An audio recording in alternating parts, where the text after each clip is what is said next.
बाद ये मुझसे सवाल पूछा गया है कि हमारे नौजवान वकीलों को जब वो कोर्ट पे आते हैं तो पैसे क्यों नहीं मिलते, इंटर्नशिप के पैसे क्यों नहीं मिलते जो डॉक्टरों को मिलते हैं, इंजीनियर्स को मिलते हैं और मुख्तलिफ लोगों को मिलते हैं, तो आप वकला को क्यों नहीं मिलेंगे? बड़ी बदकिस्मती है कि आपको नहीं मिलेंगे। लेकिन इसको समझने से पहले जो ज़रूरी चीज़ है वो ये समझ लें कि वकालत का जो पेशा है ये कुछ साल पहले, चंद 100 साल पहले जब शुरू हुआ तो इसको जब शुरू किया गया तो उसके लिए कुछ रूल्स बनाए गए थे कि कौन से लोग होंगे जो इस प्रोफेशन में आएंगे। बहुत इंपॉर्टेंट बात है कि कौन से लोग होंगे जो इस प्रोफेशन में आएंगे। जैसे मिसाल के तौर पे आपको पता है कि जब अंग्रेज हिंदुस्तान के अंदर आया तो उसने एक फौज बनाई। जब उसने एक फौज बनाई तो वो फौज जो थी कोई पब्लिक फौज नहीं थी, अवामी फौज नहीं थी कि हर तबके से लिया जाएगा। उसने एक मखसूस तबके के लोगों को फौज में शामिल किया और मखसूस का फायदा यह था ताकि उसको ये पता चल रहे कि लोग मेरे काबू में रहेंगे, मेरे से बाहर नहीं जाएंगे, फौज में बगावत नहीं होगी, हमारे कहने पे मरेंगे। और हम इवेंचुअली देखते हैं वर्ल्ड वॉर 1 वर्ल्ड वॉर 2 के अंदर हमारे वही लोग इस्तेमाल हुए, वही लोग मरे। डॉक्टर्स के लिए कोई भी बन सकता था, इंजीनियर कोई भी बन सकता है, दुकानदार कोई भी बन सकता है, मोची कोई भी बन सकता है, हारी कोई भी बन सकता है। मगर वकीलों के लिए खास एक तबका था जिसको ये तय किया गया था कि वकील सिर्फ ये खास तबका का आदमी जो है वो वकील बनेगा। और बदकिस्मती से आज तक हम उसी कानून के ऊपर चल रहे हैं और उसी सोच के ऊपर चल रहे हैं कि शायद वकील उस तबके में से ताल्लुक रखता है। इसीलिए वकील को आज भी ये कहा जाता है ये क्रीम ऑफ सोसाइटी है। मगर क्रीम ऑफ सोसाइटी बनने के लिए सबसे बुनियादी चीज वकीलों के पास थी, जो आज भी अगर आप वेस्ट में जाएं तो आपको वहां नजर आएगा कि वकील बनने के लिए जो सबसे बुनियादी शर्त आपने देखी जाती है, सबसे पहली, एंड आई होप कि यही चीज आपके सवाल का जवाब होगा, जो सबसे पहली चीज देखी जाती है वकील बनने के लिए वो ये कि जिस घराने से ये आ रहा है इस आदमी के पास पैसा कितना है। ये वकील जो है, ये जो वकील बन के जब आएगा प्रोफेशन के अंदर तो ये छोटे छोटे केस के लिए 2 नंबरियां तो नहीं करेगा। तो सबसे पहली चीज देखी जाती थी कि ये लैंडलॉर्ड का बच्चा है या नहीं है। ये देखा जाता था इसके बाप के पास पैसा कितना है, ये देखा जाता था कि इसका बैंक बैलेंस क्या है, इसका खानदान कौन सा है। उस तबके के बच्चे को अंग्रेज का कॉन्सेप्ट था कि हम सिर्फ वकील बनाएंगे ताकि कल को अगर 6 महीने भी इसको कोई केस ना हो और बैठा रहना पड़े तब भी ये आदमी एक छोटे से केस के लिए झूठ बोल के कोई पिटीशन दाखिल नहीं करेगा। हर छोटी छोटी बात को अगर 22 का इस्तेमाल नहीं करेगा, हर छोटे छोटे केस को जाके हाईकोर्ट के अंदर नहीं लेकर चला जाएगा। उन्होंने रखे ही ऐसे लोग थे कि ये अमीर खानदान के बच्चे होंगे जो आएंगे, जिनको जरूरत ही नहीं थी। इनको अगर आप ये कहो कि तुम्हें पैसे देने हैं तो ये तो इनकी तौहीन होगी बच्चों की। ये बच्चे, और आज हमारे बच्चे खड़े होकर ये कह रहे हैं हमारे को पैसे दो, ये वकालत के शोबे के हिसाब से तौहीन है इनके लिए कि हमसे कहते हैं हमारा एक अच्छा बैरिस्टर और एक अच्छा वकील पैसे अपने हाथ से नहीं लेता। आपने नोट किया डॉक्टर के बाहर एक बंदा बैठा हुआ होता है जो बाहर से पैसे ले रहा होता है, वकील अपने हाथ से पैसा भी नहीं लेता है। बैरिस्टर एक जेब लगाता है पीछे, जो लगाता है इस जेब के अंदर। लिहाजा आज अगर हम लोगों के पास ये चीज हो गई है तो हमें चाहिए कि बार काउंसिल पहले कॉन्स्टिट्यूशनली कुछ अमेंड करें, इस चीज को अमेंड करें कि भाई हमारे बच्चे को पैसे दिए जाएंगे। हमारे बहुत से नौजवान इस वक्त तहरीकें चला रहे हैं हमारे को पैसे दो। मैं उनको एक ही बात समझाता हूँ कि बच्चों ये फोरम नहीं है, फोरम है कि तुम लोग लेजिस्लेचर्स के पास जाओ और उनको कहो कि हमारे कानून में ये चीज डालो।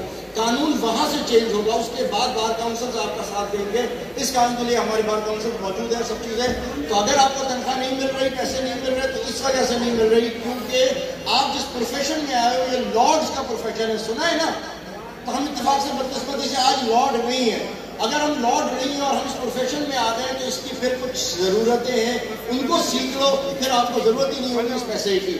लेकिन अगर हमें पैसा चाहिए और हर तबके को हम वेलकम करते हैं अगर लॉ में, तो फिर हमें अमेंड करनी पड़ेगी। अंग्रेज के कॉन्सेप्ट के मुताबिक हमें नहीं चलना चाहिए।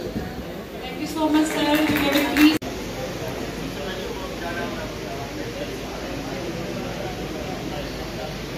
भिखारी नहीं बनाया आपको उन्होंने।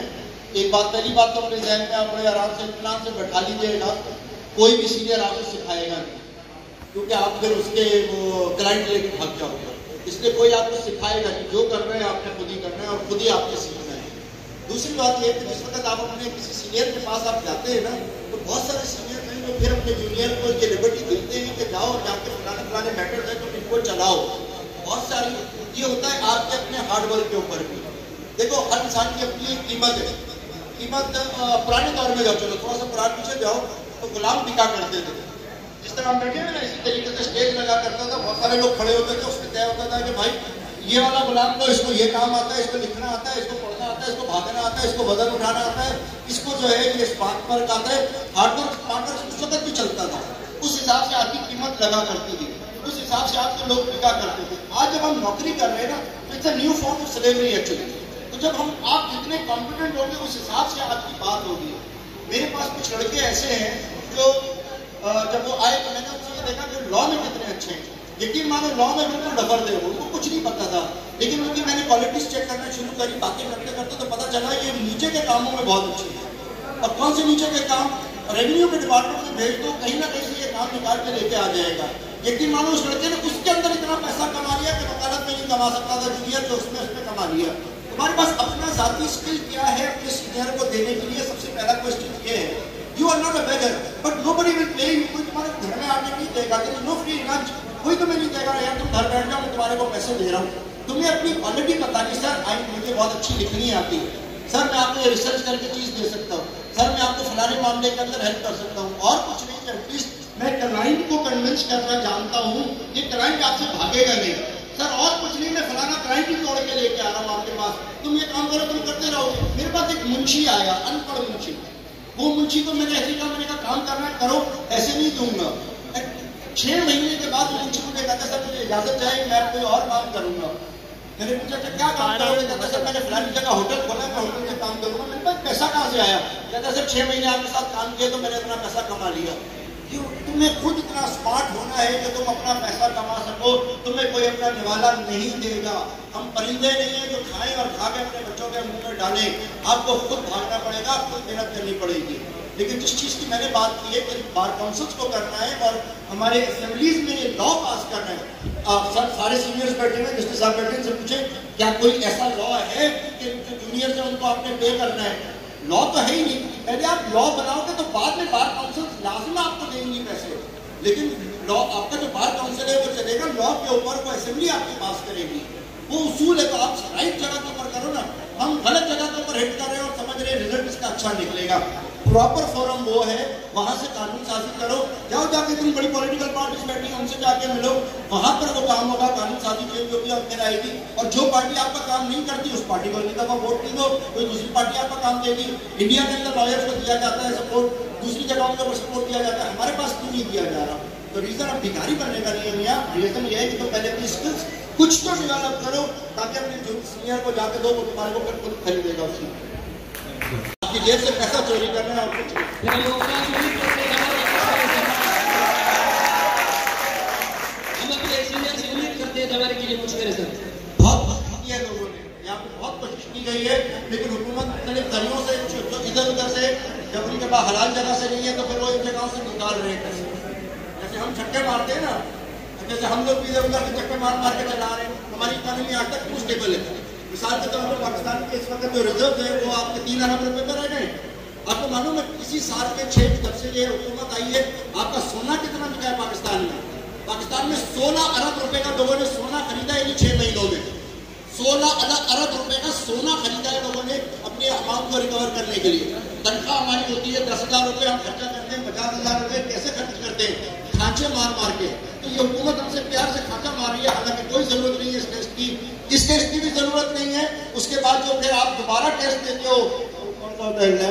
गैट जो आप देते हो उसकी भी जरूरत नहीं है। उसके बाद फिर हम फिर वो हाई कोर्ट में, सुप्रीम कोर्ट में जाने के लिए हमारे फिटनेस टेस्ट लेते हैं, सुप्रीम कोर्ट के लिए वो भी नहीं होने चाहिए। ये सब गलत है, इन सबको खत्म होना चाहिए। आप तहरीक शुरू करो, मैं आपके पीछे पीछे होऊंगा।